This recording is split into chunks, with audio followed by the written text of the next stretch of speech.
Hello, good morning. Kininausab ang inyong higala, si Kapitan Bert Enriquez sa atong YouTube channel, Barangay Lupon in Action.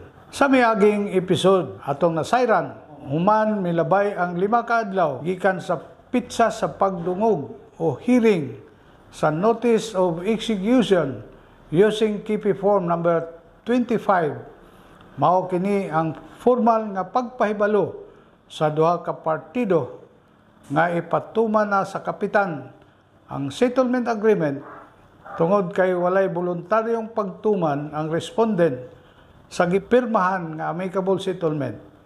Mamahimo ng sugdan ni kapitan ang pagkuha o pagbira sa mga kabtangan sa respondent aron ipahigayon ang pagsubasta. Question: ang tanan ba nga mga kabtangan sa respondent ang mahimong kuhaon o birahon ni kapitan aron isubasta? Sikan, unsay mga pamaagi nga buhaton ni kapitan sa panahon sa iyang pagpahigayon sa pagsubasta? Kini nga mga pangutana ang atong hatagan sa pagtagad ning atong short video presentation.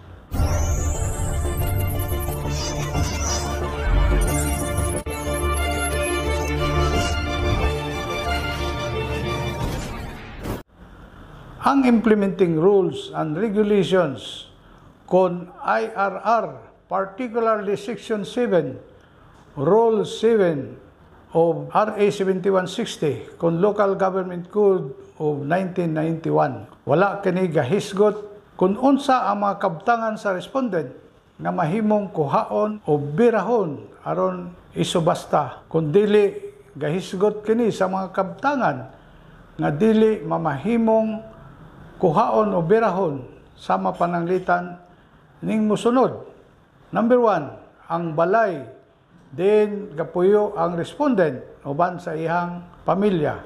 Sikan, ang mga kahimanan nga gamit sa respondent sa iyang pagpanarbaho sama pananglitan sa motorcycle o tricycle kung siya usa ka driver, ang bangka, baruto ug pukot kung siya usa ka mananagat, ang gabas, martilyo ug tigib kung siya usa ka panday, ang gunting, shiver o labaha kung siya usa ka barbero. Ikatulo, ang mga bisti o sinina nga gikinahanglan sa respondent o gigamit sa iyang sakop sa iyang pamilya.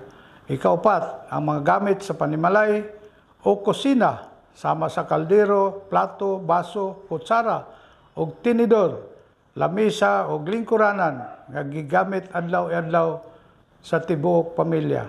Ikalima, ang duha ka kabaw, duha ka kabayo, duha ka baka ug uban pang mga hayop nga gamiton sa pag-uma sa respondent siyang gamiton sa iyang panginabuhian.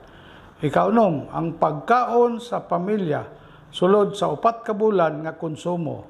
Ikapito, kinitaan o sweldo sa respondent sulod sa 1 ka bulan nga gamiton sa iyang pamilya.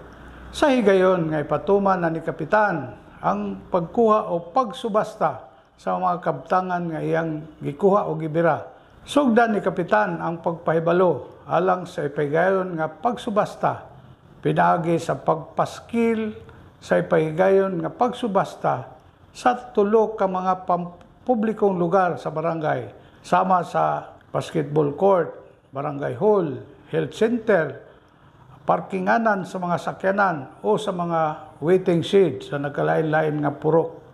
Ipahigayon ang pagsubasta sulod sa 5 hantod sa 10 ka adlaw gikan sa pagkuha o pagbira ni kapitan sa maong mga kabtangan. Apan kon ang mga kabtangan nga gikuha o gibira ni kapitan daling madaot o perishable goods, ang pagsubasta kini kinahanglan ipahigayon dayon sulod sa 24 oras diin gihuptan ni kapitan gikan sa pagkuha sa maong mga kabtangan. Ang pagsubasta or public auction kinahanglan ipahigayon gikan sa alas 8 sa buntag ngadto sa alas 5 sa hapon dinha sa mga pampublikong lugar sama sa barangay hall o basketball court. Ang tagya sa butangay subasta mo'y mopadagan sa pagsubasta. Ang kapitan, sekretary o bisan kinsa nga membro sa lupon ang gidid-an sa pagpasakop sa subasta. Dili mahimong mopalit ang mga lupon members sa mga kabtangan nga gis-subasta. Again, kung kamo nakauyon ning atong short video presentation, kindly click the notification bell, share and subscribe aron updated kamo nining atong gitawag nga knowledge learning in Katarungan Pambarangay. At ang sunod nato nga episode kay atong hisgutan pagbalik ang mga mamahimong sangputanan sa respondent o sinumbong nga dili mo sanong sa sumon o pagtambong sa hearing nga gipatawag ni Kapitan o sa mga pangkat members. Kini si Kapitan Bert Enriquez, moingon na usab nga daghang salamat. God bless us all.